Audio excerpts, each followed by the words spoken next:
how to read fragrance notes and understand them. I used to think perfume was just perfume. You spray it, it smells good or not. That's the end of the story. But one day, I bought a fragrance that completely changed for me. It smelled terrific at first, but hours later, it was totally different. That moment changed how I perceive scent forever. Hey, I'm Jesse. Welcome to the channel. That experience inspired me to start this channel. I wanted a place where anyone, whether a beginner or an enthusiast, could understand how perfume truly works in a simple and clear way. If you're curious about fragrances or just want to smell amazing while truly understanding what you're wearing, you're in the right place. Let me share how I learned to read fragrance notes and why it transformed my scent experience. So, here's what happened. I walked into a beautiful perfume store characterized by dim lighting, soft music, and shelves lined with elegant bottles that resembled art. Everything smelled expensive. I picked up a bottle with a gold cap, sprayed it onto one of those little paper strips, and wow, it hit me with a fresh, zesty burst, like lemon, sunshine, and clean laundry all wrapped into one. It felt bright like a summer morning. I was instantly hooked. I didn't overthink it. No asking for samples, no wearing it around. I just bought it right then and there. No questions asked. I couldn't wait to wear it out. But later that day, something weird happened. I sprayed it on before going out, expecting that same fresh vibe. But after a while, it started to smell different. Not bad, just sweeter, like soft powder, maybe even a little floral. It was cozy, not bright, and it didn't smell like the same perfume I fell in love with a few hours earlier. I kept sniffing my wrist, thinking, am I imagining this? Did my skin change the scent? Did I buy the wrong bottle? Or was this normal? I had no clue at the time. But that question, that's what started everything. After that confusing day, I kept thinking about it. Like, how could something smell so different just a few hours later? Was it my skin, the weather? Was the bottle defective? I picked up the box and flipped it over, hoping it would explain something. That's when I saw it. Top, bergamot, heart, rose, base, musk. I stared at it like it was written in a secret code. I had no idea what those words meant in this context. I knew what a rose was, and bergamot sounded kind of familiar. But what did top, heart, and base mean? Did they all come out at once? Was there some kind of order? So I did what anyone would do. I pulled out my phone and typed, why does perfume smell different later?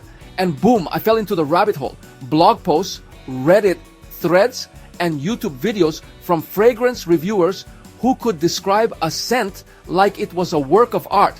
I had no idea people were this passionate about perfume. But the more I watched and read, the more everything started to click.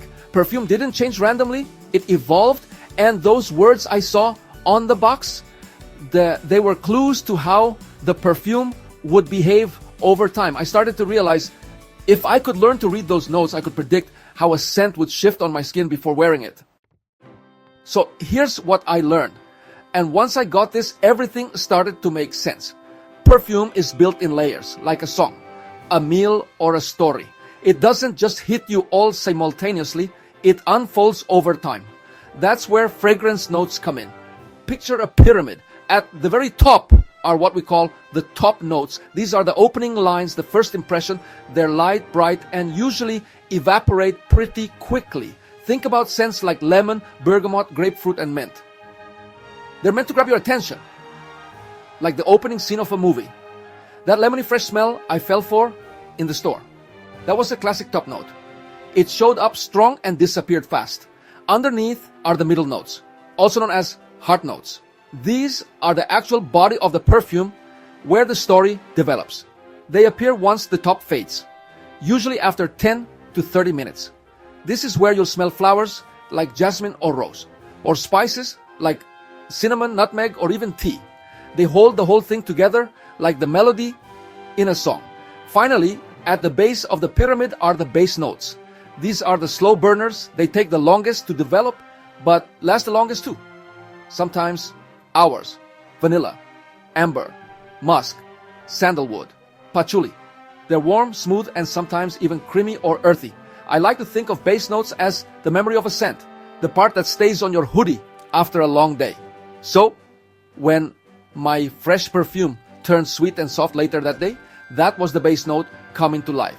It blew my mind that perfume isn't just one fixed scent. It's like a time-release story on your skin. Chapter by chapter, note by note. After understanding how fragrance notes work, I wanted to see it myself. I didn't just want to read about it. I wanted to experience how a scent changed in real time.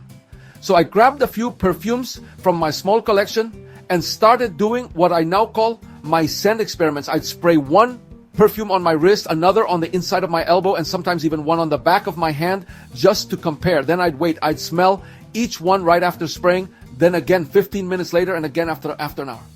I even started keeping a little notebook. I'd write stuff like, started lemony, now smells like tea and flowers, or really sweet at first, then turns cozy and warm like vanilla. Sometimes I'd be surprised. What I loved at first faded too fast. Other times I thought I didn't like a scent, but it grew on me as the base notes kicked in. I started noticing patterns too. Citrus top notes fade quickly, but give that fresh, clean feel. Floral middle notes add romance and personality. Woody base notes stick around the longest and usually end up being what people remember. I even started matching my perfumes to my day. If I wanted to feel awake and sharp, I'd go for something with mint or grapefruit. If I needed comfort on a rainy day, vanilla or amber. Going out in the evening, I'd pick something with spice and a strong base to last all night. These little scent experiments taught me more than any blog post. They helped me understand how a fragrance feels on me, not just how it smells in the bottle. And honestly, that made perfume feel a lot more personal. I wasn't just wearing it, I was experiencing it. After a few weeks of testing, experimenting, done and paying attention, something changed. I stopped buying perfumes based on how they smelled in the moment and started choosing them based on the notes. One day, I walked into a store with the same shelves and the same shiny bottles, but I wasn't overwhelmed this time. I picked up a bottle and read top mandarin, middle jasmine, base sandalwood. Instantly, I could picture the journey. I knew it would start bright and citrusy, warm into soft floral, then finish smooth and woody. And just like that, I already knew if that vibe fit me. I didn't even need to spray 3 different testers anymore. I was reading the label like a map. Like, do I want something fun and energetic? I'll go for citrus and ginger. Feeling classy and elegant? Floral and musk it is. Reading perfume notes is like learning a secret language. At first it seems confusing, but once you understand the pattern, you feel like you have unlocked a whole new level of awareness. I don't feel tricked by perfumes anymore, and I don't make impulse buys based only on the top notes. Now I can read a label and say, yep, this will open fresh, turn soft, and end smooth. Or, nah, this one will be too sweet for me after the dry down. The best part, I loved what I bought because I knew what I was getting. Looking back now, I wish I had known all this sooner. I used to think perfume was just about smelling nice for a few minutes, but now I know it's way more than that. Perfume is a journey, a quiet, invisible story that plays out on your skin. It changes with time, with mood, with you. And how it evolves those top, middle, and base notes, they tell your story without you having to say a word. Once I learned how to read fragrance notes, I felt like I had more control. I wasn't guessing anymore. I was choosing something that matched me, my vibe, my energy, my personality, whether it's something fresh that makes me feel clean and confident, or something warm that feels like a hug in a bottle. I can pick it with purpose. And that's powerful. So yeah, that one confusing perfume I repurchased a while ago, it ended up being the best mistake I ever made, because it led me here to a place where I understand the language of scent. And now I'm sharing what I've learned with you. If this video helped you, hit that like button. It lets me know I'm on the right track. Drop a comment and tell me what kind of scent feels like you. Fresh, sweet, spicy, mysterious? I'd love to hear about the fragrance that tells your story. And if you're curious to learn more or just want simple, honest advice about perfume, hit that subscribe button. There's so much more we're going to explore together. Until next time, smell and feel good. And always read the notes. Stay fragrant.